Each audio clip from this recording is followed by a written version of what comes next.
আজ এপ্রিলের 30 তারিখ এই সামার স্পেশাল ট্রেনেই টিকিট পেলাম। শিয়ালদা থেকে বরোদা যাব। ট্রেনটা 7টা 40 ছাড়ার কথা শিয়ালদা থেকে, সেটা প্ল্যাটফর্মেই দিল 8টা 11-তে। তারপর কখন ছাড়বে জানি না। এটা সামার স্পেশাল বলেই বোধহয় এর কোনো প্ল্যাটফর্মেরও ঠিক ছিল না, আর টাইমেরও কোনো ঠিক নেই। সে তো কোনো রকমে ট্রেন ছাড়লো। পৌঁছানোর কথা ছিল 1 তারিখ বরোদায় রাত 8টার সময়। সেই ট্রেন লেট হতে হতে 9 ঘন্টা লেট হয়ে 2 তারিখ সকাল 5টার সময় পৌঁছলাম বরোদা। সামার স্পেশাল বলে প্যান্ট্রি কার নেই গাড়িতে, বারবারই নিচে নেমে কিছু খাবার কিনে আনা হচ্ছিল। আর একা এইভাবে 45 ঘন্টার ওপর জার্নি, সময় কাটানোটাই খুব বড় চাপের ব্যাপার। আর কোটার পর মোটামুটি পুরো ট্রেন খালি। ফাইনালি বরোদায় 5টার সময় নেমে এবার আমরা যাচ্ছি বরোদা ভরুচ NE4 এক্সপ্রেসওয়ে, সেই যেটা নতুন উদ্বোধন হয়েছে। তো এই 4 লেন এই এক্সপ্রেসওয়েটা দারুণ সুন্দর। ট্রেনের জার্নির যে ক্লান্তিটা এই রাস্তায় এসে অনেকটাই মনে হচ্ছে যেন কমলো। আর বাড়ি ছেড়ে আবার সেই প্রবাসের জীবনে ফেরা, মন খারাপ তো আছেই, কী আর করা যাবে, এই হচ্ছে জীবন।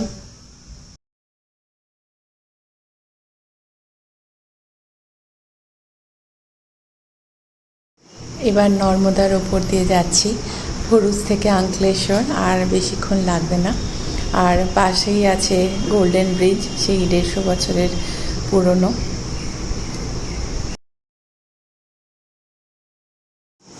এই ব্লগে আমি গত সপ্তাহের কাটানো কিছু বিশেষ মুহূর্ত এবং এই বিভিন্ন ধরনের জলখাবার যেগুলো করেছিলাম তারই কিছু আইডিয়া শেয়ার করব। সকালে অফিসের তাড়াহুড়োতে খুব বেশি কুকিং টাইমওয়ালা রেসিপি তো রাখাও যায় না, আর প্রিপারেশন যদিও কিছুটা রাত্রে করে রাখা যায়, তবু ঝটপট হয়ে যায় এমন কিছু ডিশই আমরা সিলেক্ট করি। তো আজকে এই আটা তো মাখা ছিল, সেটার থেকেই খানিকটা পরোটার মতো ভেজে নিয়ে ভাবলাম একটু এগ রোল মতো করে দিই, তাড়াতাড়ি হয়েও যায় আর সব রকম স্যালাড বা প্রোটিনটাও সঙ্গে পাওয়া যায়।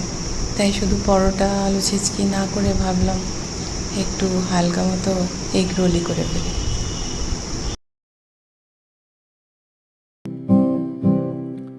ओ मत्था टेकूं या मैं चल दूं नंगे पाँव कहीं, ऐसी किस्मत हर किसी के हिस्से आती नहीं। नजर उतारूं या मैं कर दूं इसको कैद कहीं, ऐसी उल्फत हर किसी के हक में आती नहीं। রোজ আমার আটা ময়দাটাও ভালো লাগে না, তাই কখনো কখনো স্প্যানিশ অমলেট বা আজ স্টাফড অমলেট বানাচ্ছি। কিছুই না, অমলেট তো আমরা রোজ বানিয়েই থাকি। ব্যাস ভাবলাম একটু পেঁয়াজ কুচি, শসা কুচি আর স্প্রাউটস দিয়ে দিই। সস যারা পছন্দ করে তাহলে সসও একটু নিতে পারে, তবে আমাদের সস খুব একটা ভালোবাসি না বলে আর সস দিলাম না। তারপর রোল করে নিলেই রেডি স্টাফড অমলেট। এটা খানিকটা হেভিও হয়ে যায়।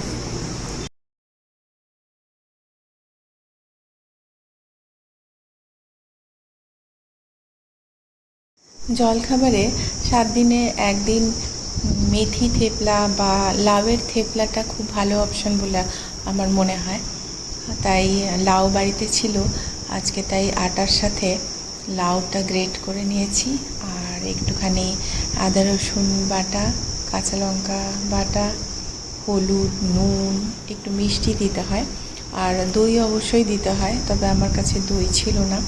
একটু লেবুর রস দিয়ে আটাটা ভালো করে মেখে নেব। বেশ টক মিষ্টি ঝাল টেস্ট হয়, গরমে খুব রুচিকর লাগে। আর গুজরাতে আছি, থেপলা না খেলে হয়।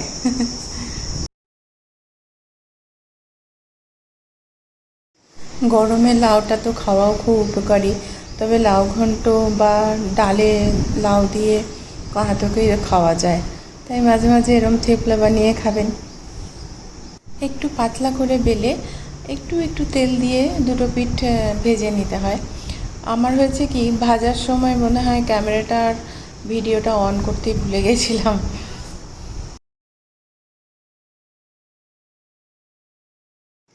গরমকাল তো জলখাবারে যাই বানাই না কেন, মোটামুটি তার সাথে একটু লস্যি বা এই ম্যাঙ্গো শেক বা আমরস এগুলো তো রাখার চেষ্টাই করি।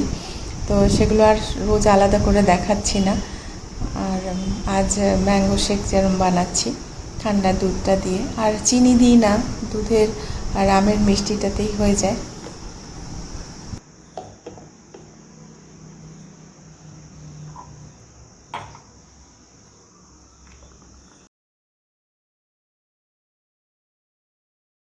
এই যে থেপলার সাথে এখানে ওই কাঁচা আম গ্রেট করে চিনি দিয়ে আচার বানিয়েছি, এখানে এটা ছুন্ডু বলে।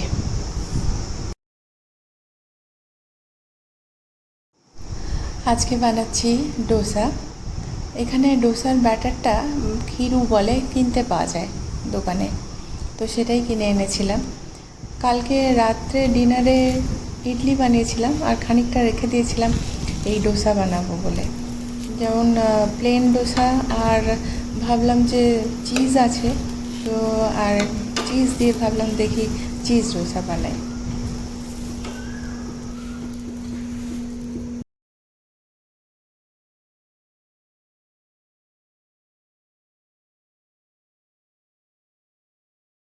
মোজারেলা দিলেও হতো, তবে আমি স্লাইস চিজটা এইভাবে দিয়েছি, আর একটু চিজ ব্রেড আর টমেটো কেচাপ দিয়ে রোল করে নেব বলে স্লাইস চিজটা দিলাম।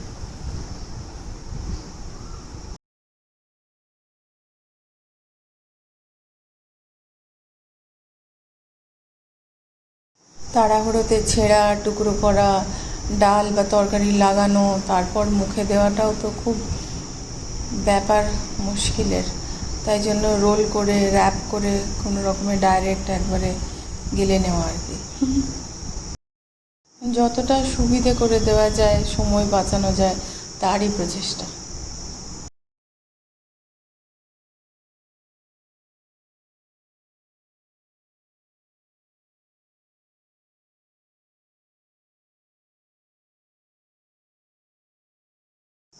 এই যে এখানে ভাবলাম চন্ডুটা বানিয়েছিলাম, তো সেটা একটু দেখাই। কিছুই না, আমটা কাঁচা আমটা গ্রেট করে একটু নুন মাখিয়ে রোদে রেখেছিলাম, তারপর কড়াইতে দিয়ে একটু চাপা দিয়ে সেদ্ধ সেদ্ধ হয়ে এলে চিনিটা দিয়ে নাড়াচাড়া করে শুকনো করে নামিয়ে নেওয়া। গরমের দিনে টক জাতীয় জিনিসটা তো খেতে ভালোই লাগে, বিশেষ তরকারি হ্যান ত্যান এসব ইচ্ছে করে না অনেক সময়। বাড়ি থেকে আসার পর এমনিতে মনটা তো ভালো নেই, তবে আজকে একটুখানি মনটা ভালো হয়ে গেছে। কেন কি, বরোদা থেকে আমার যাও ফোন করেছিল, ওরা হায়দ্রাবাদ থেকে এসেছে মিঠুর বাড়িতে, তো তাই আমরা আজকে অফিস করে শনিবারে বিকেলে বেরোবো, তারই একটু প্রস্তুতি করে নিচ্ছি। কাটলেট বানালাম, এর লিঙ্কটা আমি দিয়ে দেবো রেসিপিটার।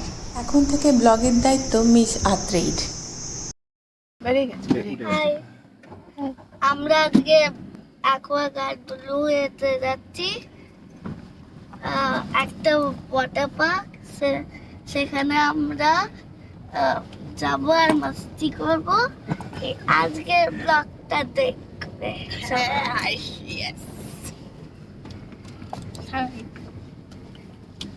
धंधे के बाद ही है।